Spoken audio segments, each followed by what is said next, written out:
Hi guys, welcome back to Restart with Gordon Corman, or by Gordon Corman, I should say. When we left our friends yesterday, we left Shoshana. Shoshana was our last chapter where she talked about how Joel was finally learning to accept what was happening to him, and he decided that he's going to be okay no matter what. I certainly hope, though, that his days of enduring bullying are over, although I'm not so sure. Let's look now at chapter 23 on page 184. I'll give you time to look at it. We just reached the climax of the story. The climax, the one big thing, would be that scene in the music room. And then disappointingly, Chase chose to side with his old football buddies. That's a shame. And it cost him his friendship with the video club. Do you think he can redeem that? Do you think he can become friends again? Can a leopard change his spots?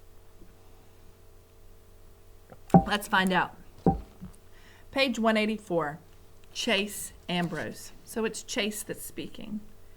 At football practice, when everybody else is laboring under a ton of equipment and you're breezing through the drills in shorts and a t-shirt, you're not the most popular guy on the field. All around me, the gridiron resounds with crunching tackles, oofs, and grunts of pain. But I'm immune to that. No contact for the first week of my comeback. Middle school rules. My teammates managed to see to it that I suffered just the same. Around the Gatorade bucket, no drink in my hand makes it as far as my mouth. It's pretty clear that other players have determined that I'm not going to get so much as a sip as long as my special treatment holds up. Every time I've got a full cup, someone manages to jostle my elbow until the contents spill down my leg and into my cleats. It's been going on for 3 days. I'm borderline dehydrated, and when I walk, my wet pants create squishing noises. "Hey, Pink!" Coach Davenport calls, referring to the fruit punch color of my lower body. "Get out there and catch some passes." I have no memory of what practice is supposed to be like, but I don't complain about the treatment, and I focus on doing my job. I guess playing football is like riding a bicycle. You never really forget how. I run hard, and after a couple of days, the cuts and the jukes come back to me. Cuts and jukes are how you kind of move and avoid being tackled. More muscle memory. I make a few good grabs, and I can feel the guys' attitudes thawing a little. "Nice catch, Captain," Landon tells me with a slap where my shoulder pad would be if I were wearing one. I guess I'm still the captain, if I didn't forfeit that by having amnesia. "Yeah, good to have you back," adds Joey in a tone that could almost be interpreted as friendly. I try to turn this development to my advantage. "Can I have a drink now?" He laughs. "Bathroom's in the field house, newbie." I hadn't thought of that. Pretty soon I'm in there, bent over the sink, guzzling water from the tap. It's better than drinking out of the toilet, which is probably what Joey had in mind. It takes a while, but Landon finally explains that this is standard procedure for anyone who's on non-contact. As soon as I'm getting tackled like everybody else, my Gatorade privileges will be restored. Pfft, football. Here's a surprise. I like it. That means everything didn't change. My lights went off. That means everything didn't change. The lights. Hey guys, I'm back. Those crazy lights. All right, we're in the middle of bottom of page 185. Here's a surprise. I like it. That means everything didn't change when I fell on my head. It proves that you can be an athlete and a video club kid at the same time. Not in my case, obviously. I have no idea why more people don't do it. Maybe it's because the jocks will never find out if they enjoy doing something artsy because they'd never try it. Top of page 186. And the arts kids feel the same way about sports. In spite of everything that's happened, I'm getting the hang of most of the hurricanes. They're a rowdy crew, and sometimes the physical nature of the game spills over into the way they treat kids, which is definitely not right. But they're giving me a chance, which is more than I can say for the video club these days. I'm starting to see how I could have been friends with the players. With 2 exceptions. Aaron and Bear finally have what they wanted. My name is Mud with my new friends, and I'm back on the team. But if they expect us to be the 3 Musketeers again, they can forget it. They couldn't stand to see me making a life for myself that didn't include them. So they wrecked me for it, and in the process, they managed to retarget poor Joel, who hasn't been home for 2 weeks yet. And that's not including the way they treat the residents at Portland Street. But the last straw was when they cornered me, so I had no choice but to lie to Dr. Fitzwallace to protect the 3 of us. Aaron's always lecturing me about friendship. He doesn't know the meaning of the word. I don't talk to them. I don't stretch next to them. In the locker room, I sit so far away from him that I'm practically in the hall.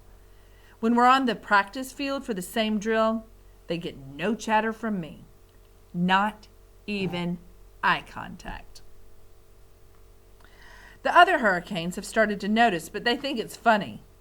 Aaron and Bear don't. And how much do I care about hurting their delicate feelings? Well, you could fit that inside of the nucleus of a carbon atom. It's like too small to even be seen with the human eye. All right, I'm scooting over here so the lights don't go out. All right, so go on a walk with me. Here's our classroom. You guys did a great job of cleaning up. And now I'm going to sit over here so the lights won't go out. Better. Okay. So, at the top of page 187. On Friday, Coach Davenport runs us through a quick workout. The Hurricanes have a night game tomorrow, and he wants everybody fresh, but sharp. Since I won't be playing, he keeps me out on the field while others clatter into the locker room. 10 laps, Pink, he calls. No dodging it. Or dogging it. No dogging it, whatever that means. The others are laughing at me and calling out mock encouragement. Their revenge for my week of no pads. To show off, I kick it into high gear and sprint down the sideline. One thing that's come out of this week of practice, I've gotten really fast. None of my teammates were very impressed because apparently I was always this fast. But it's news to me, and these days, I do need something to feel good about myself. When the tackle comes, it's a complete shock. 1 second I'm running free, and the next a big body hits me just below the knees, knocking my legs out from under me and sending me hurtling forward. I must somersault because I see a quick panorama of sky and grass. The earth comes up to clobber me. I think I eat some of it. Gasping, I roll over. A helmeted figure is blocking out the sun. Number 57. Bear. Aaron stands beside him, applauding.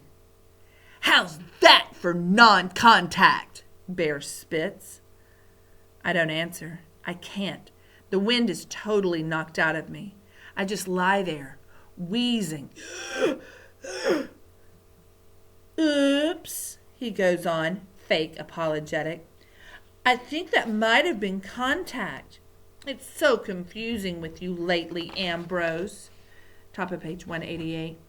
You're a friend, you're an enemy, you're a teammate, you're a video dork, you've got amnesia. And he grabs me by the fabric of my t-shirt and hauls me to my feet. Or maybe you remember more than you let on. I've got no pads on, I choke, finding breath at last. You want to kill me? It could happen, you know. And you get more than community service for that. We had to get your attention, man, Aaron informs me solemnly. You barely said a word to us all week. Oh, don't worry. We won't harm the hair on your little head, Bear adds. Not until we get square. Get square? I don't even know if I've ever been so mad. Aren't we square yet? All of my friends hate my guts because they think I set up what happened in the band room. Aaron grins. Wasn't too hard to convince him either. I guess we're not the only ones who figured out the new Chase is a phony or a fake. What are you talking about? I sputter. You never had amnesia, Bear accuses harshly. You faked the whole thing. Are you crazy? I demand. What's so fantastic about forgetting your whole life that anybody would fake it? I didn't even know my own mother. Well, for one thing, Bear returns readily, you can act like you have no clue what you owe us. I owe you nothing, I seethe, like it just means you're stewing in your anger.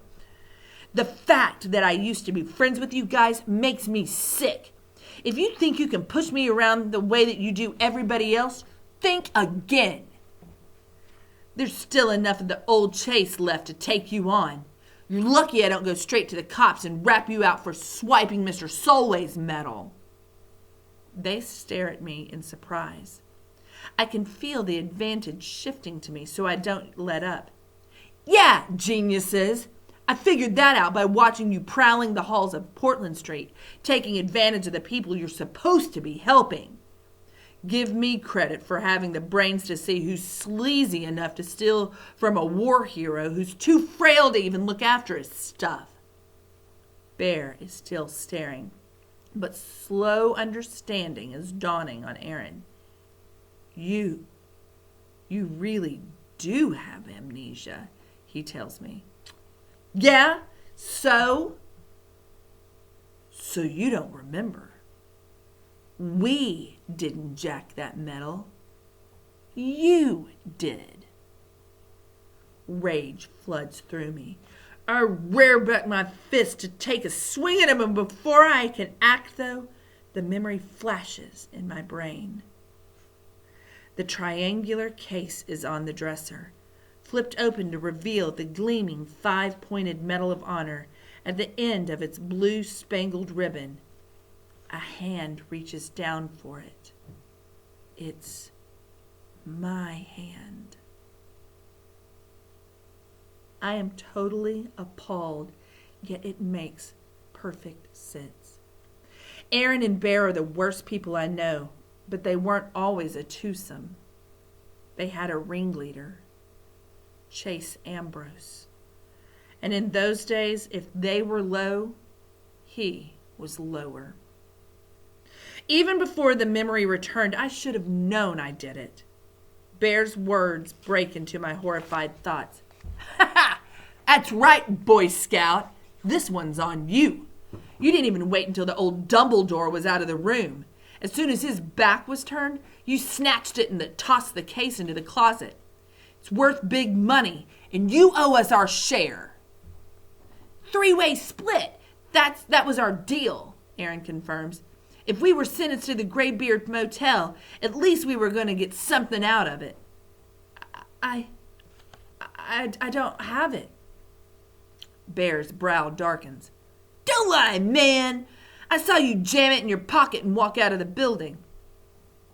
No, I all but whisper. I mean, I might have it, but I don't know what I did with it. And if I do find it, it's going back to Mr. Solway.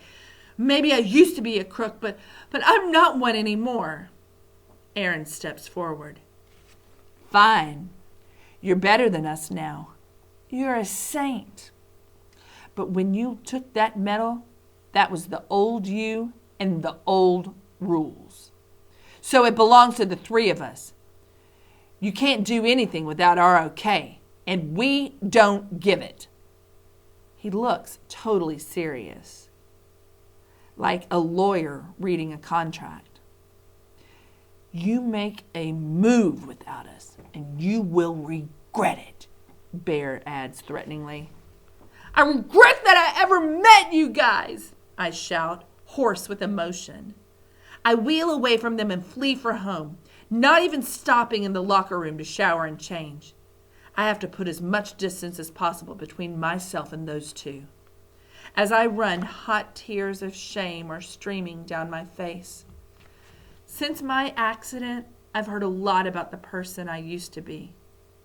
Never did I imagine this. I sprint harder, accelerating onto the sidewalk, outpacing even the most intense drills from practice. It's no problem escaping Aaron and Bear, but I'll never be able to get away from myself. My worst fears. My worst fears have been confirmed. I have been so afraid that Chase might have had something to do with that. I mean, like you said, it hasn't always been just Aaron and Bear. It used to be the three of them. And now we know that Chase was the one that stole it. That is heartbreaking. I need some time to think about this before going on to the next chapter, and I recommend that you do the same. Take a deep breath, and I want you to think about what Chase must be feeling now that he has discovered what type of guy he really used to be. I'll see you soon, guys.